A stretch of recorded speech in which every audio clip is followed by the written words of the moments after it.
Nous sommes le jeudi 15 mai 2025, mesdames et messieurs, la revue de presse et c'est parti. Au Lualaba, Souminoua inaugure le forum Katanga Business Meeting 2025 à la une de notre consoeur La Percée.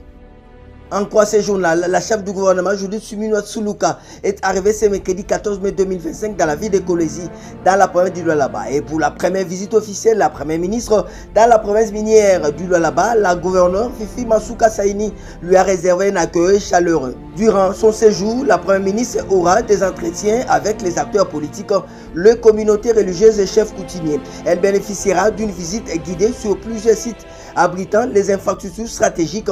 Mais dans la soirée, la chef du gouvernement, Judith Suminwa, a eu l'ultime privilège d'inaugurer le forum Katanga Business Meeting 2025, un colloque économique qui rassemble les hommes d'affaires, entreprises minières et acteurs étatiques. À travers ses déplacements, a poursuivi la PEXE, Judith Suminwa Tsuluka a démontré une présence de proximité et d'engagement au cœur du développement du Lualaba. Autre sujet, procédure inédite contre un ancien chef d'État en République du Congo. Le Sénat examine ce jeudi la demande de poursuite contre Joseph Kabila à la une du tabloïd Info 27. Allez chez notre confrère, le Palais du Peuple s'apprête à vivre ce jeudi et 15 mai l'un des moments les plus délicats de l'histoire parlementaire congolaise récente. À 13h, les sénateurs sont convoqués en séance plénière pour examiner deux réquisitoires transmis par la justice militaire dont l'un cible notamment Joseph Kabila Kabange, président de la République de 2001 à 2019, aujourd'hui sénateur à vie. Selon les communiqués officiels, poursuit notre confrère signé le 13 mai par la rapporteure du Sénat, Nefertiti Ngoudiaza.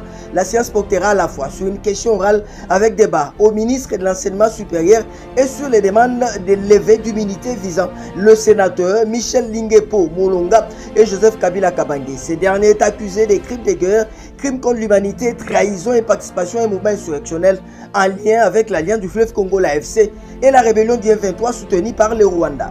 Mais au-delà de l'émotion suscitée par la portée symbolique de la procédure, un débat juridique divise les cercles politiques et constitutionnalistes. Le Sénat est-il réellement compétent pour statuer seul sur une demande de poursuite contre un ancien président élu, s'interroge Info 27.